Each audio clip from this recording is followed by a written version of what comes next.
Coucou les enfants, me revoilà pour la suite des exercices. Allons-y.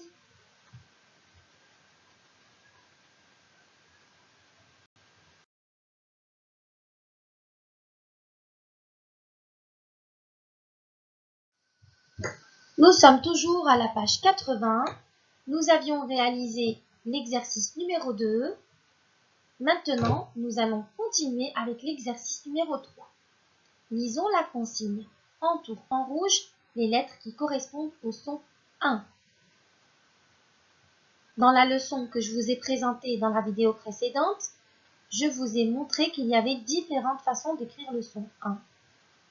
Maintenant, dans votre livre Climat Mila, que vous avez sous les yeux, on vous a présenté 3 façons, le 1IN, le AIN et le EIN. Et c'est ce qu'on va entourer maintenant dans cet exercice. Regardez le premier mot. Matin. Dans matin, quelles sont les lettres ici qui font le son 1? Regardez la fin du mot. Excellent les enfants, ici c'est le 1IN. Bravo. Deuxième mot, 50. 50. Dans 50, c'est au début du mot qu'on voit le son 1, et puis c'est toujours le 1IN. Troisième mot, châtain. Dans le mot châtain, de quelle façon est écrit le son 1? Très bien, AIN, bravo. Quatrième mot, frein. Ici, le son 1 est écrit EIN. Très bien. Entourez-le. Le dernier mot, c'est le mot vilain. Dans le mot vilain, le son 1 est écrit, excellent les enfants, AIN. Bravo. Passons maintenant à l'exercice numéro 4. Lisons la consigne. Écris les mots dans la bonne colonne. Dans cet exercice-là, que vous savez très bien faire, nous avons 3 colonnes. La colonne du son 1 qui s'écrit IN, la colonne du son 1 qui s'écrit AIN et la colonne du son 1 qui s'écrit EIN. Maintenant, vous allez bien regarder les mots et classer les mots dans la bonne colonne.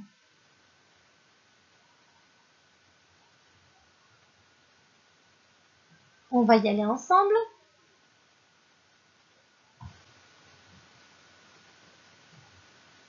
Premier mot, le matin. Quel est le 1 qu'on voit ici? Très bien. C'est le 1IN et donc on va l'écrire dans la première colonne. On passe au deuxième mot maintenant. Un peintre. Et ici, le mot un peintre s'écrit de quelle façon? Avec le 1, EIN. Bravo. Donc, troisième colonne. Troisième mot, un insecte. Dans le mot insecte, le 1 s'écrit, excellent les enfants, IN. Donc, nous allons l'écrire dans la première colonne. Un insecte. Quatrième mot, un refrain. Dans le mot refrain, le 1 s'écrit comment? Excellent les enfants, AIN. Et donc cette fois-ci, c'est dans la colonne du milieu, la colonne du 1 AIN. Cinquième mot, un lutin. Et ici, le 1 s'écrit IN. Première colonne. Et enfin, le dernier mot, c'est le mot le lendemain. Et le lendemain, on voit le 1 AIN, qui est donc à classer dans la deuxième colonne. Exercice numéro 5 maintenant, entoure tous les 1 dans les mots. Alors écoutez, ici faites attention Le 1 s'écrit d'abord I et ensuite N. Si on voit la lettre N d'abord et le I après, ça fait ni. Faites très attention. Donc maintenant, on va voir le premier mot. Une niche. Est-ce qu'on entend un ici? Non. Pourtant, on voit le N et le I. Mais ici, comme c'est le N qui est en premier et le I en deuxième, on entend la syllabe ni et non pas le son 1. Très bien. Deuxième mot, un marin. Bien, ici nous avons le son 1, IN. On l'entoure. Troisième mot, un animal. Est-ce qu'il y a le son 1 ici? Vous avez totalement raison, non. On passe au quatrième mot, un cintre. Oui, il y a le son 1, ici IN. Et voilà. Et ensuite, le dernier mot, c'est pénible. On entend le 1 ou on ne l'entend pas? Non. Donc ici, c'est la syllabe ni. Il n'y a pas de 1 ici, donc rien à entourer.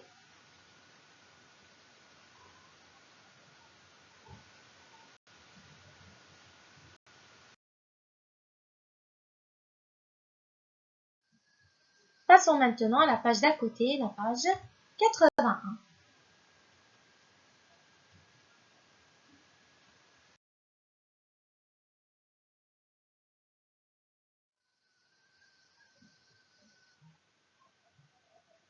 Nous sommes arrivés à la partie de la lecture. Lisons ensemble la rubrique Observe et lis. Comme vous le remarquez ici, j'ai encadré les différentes façons d'écrire le son 1. Nous allons d'abord commencer avec la colonne de gauche et le son 1 qui s'écrit IN. Allons-y. 1. Un pinceau, un pépin, un poussin, un coussin, un matin, un patin, un marin, rincer, un brin, un moulin, du linge, il est malin.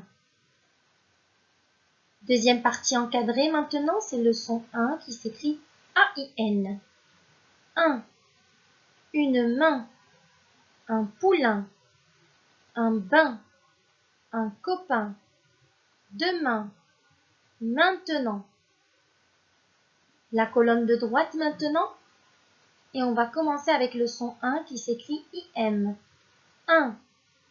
Une timbale, un timbre, un imperméable, une imprimerie, important, impossible. La partie encadrée qui est en dessous maintenant, le son 1 EIN. 1. Un frein, une teinte, un peintre, une peinture, une ceinture, éteindre. Et la dernière partie, c'est l'encadré du 1, AIM. 1. Il a faim. Lisons maintenant les phrases. Première phrase, il y a le petit rond bleu. Allons-y. Qui m'a mis là des billes, des pinces cachées dans la coque du véhicule. Deuxième phrase. Maintenant, vous devez m'indiquer le prochain train. Troisième phrase. Martin a planté des brins de mimosa dans le jardin près du chemin. On refait la lecture une deuxième fois et on recommence avec le son 1, IN, qui est encadré en haut. 1. Un pinceau, un pépin, un poussin, un coussin, un matin, un patin, un marin, rincer, un brin, un moulin, du linge, il est malin. La partie encadrée en dessous maintenant, le son 1 A-I-N, un, une main, un poulain, un bain, un copain, demain, maintenant. Partie de droite, le 1-IM, un, une timbale, un timbre, un imperméable, une imprimerie, important, impossible. La partie encadrée en dessous, le 1-EIN, un frein, une teinte, un peintre, une peinture, une ceinture, éteindre. Et enfin le son 1 AIM, un. Il a faim. Les phrases. Qui m'a mis là, déplie, des pinces, cachées dans la coque du véhicule. Deuxième phrase. Maintenant, vous devez m'indiquer le prochain train. Dernière phrase. Martin a planté des brins de mimosa dans le jardin près du chemin.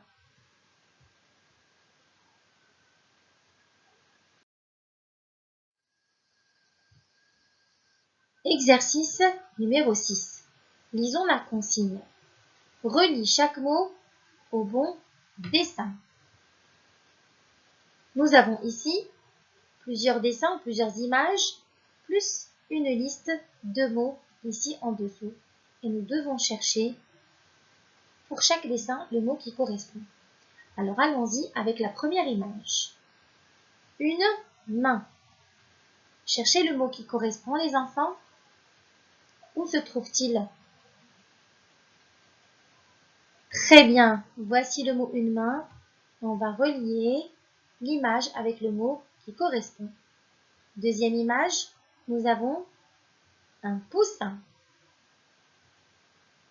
Cherchez le mot poussin.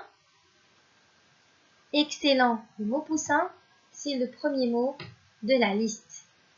Ensuite, nous avons ici l'image d'un sapin. On va chercher le mot sapin. Et bravo, le voici. Hop, un sapin avec l'image qui correspond. Ensuite, ici, nous avons l'image d'un train. Alors, on va chercher le mot un train. Excellent les enfants, et voici le mot qui correspond à l'image. Il ne nous reste plus que la dernière image, c'est un timbre, et le dernier mot, le voilà, on les relie ensemble. Passons maintenant à l'exercice numéro 7. Lisons la consigne. Aide-toi de ces phrases pour écrire le mot qui correspond à l'image. On vous a facilité la tâche ici car on vous a donné déjà les images. Ici, nous avons l'image d'un pin. C'est un arbre qui donne des pommes de pin. À l'intérieur, on trouve des petits fruits qui s'appellent le pignon. Et là, nous avons le pain que l'on mange tous les jours pendant le repas. Alors, on va les caser, ces mots-là, dans les phrases à côté. Alors, on va lire. On va dire le pain est trop cuit. Est-ce que c'est le premier pain ou le deuxième? Le premier pain, c'est un arbre. Est-ce que l'arbre cuit? Eh bien non. C'est le deuxième pain. Le pain est trop cuit. Donc, le pain, P-A-I-N. Deuxième phrase maintenant. Le pain reste vert toute l'année. Et là, il s'agit de l'arbre. Et voilà donc le pain, P-I-N, reste vert toute l'année.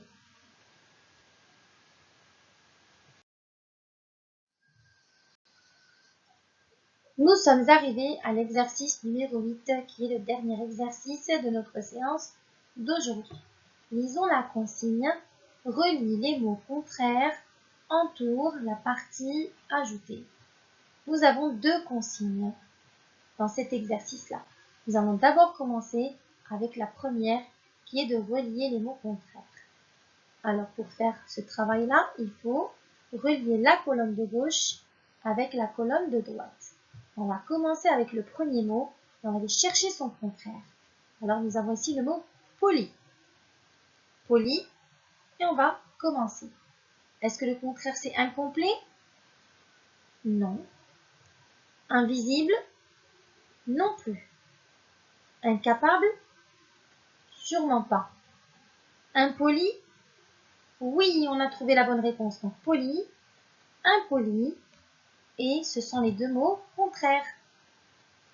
Voilà. Deuxième mot, c'est le mot complet. Alors complet, et je recommence dès le début. Complet, incomplet. Et je pense qu'on a trouvé la réponse rapidement. Complet et incomplet, ce sont des mots contraires. Maintenant, troisième mot, c'est le mot capable. Alors capable, et on va chercher son contraire. Invisible? Non. Incapable? Très bien les enfants. Capable, incapable. Et le dernier mot, ça va être visible. Et son contraire, bien sûr, c'est invisible.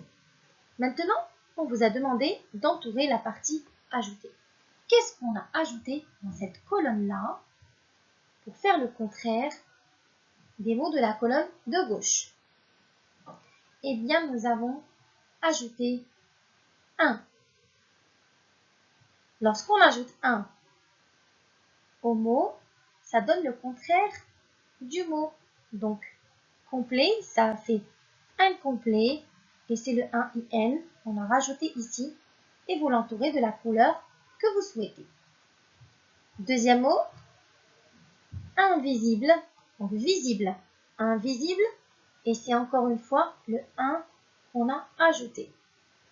Troisième mot, le premier mot c'était capable, et on a ici incapable, et ici nous avons rajouté le 1. Et dernier mot, son contraire c'était poli, et là nous avons impoli, et on a rajouté le 1IM. Ici, pourquoi nous avons le 1IM? Car il y a le P qui vient juste après. Rappelez-vous de la règle du MBP. Lorsqu'on a le P ou le B juste après, la lettre N se transforme en M.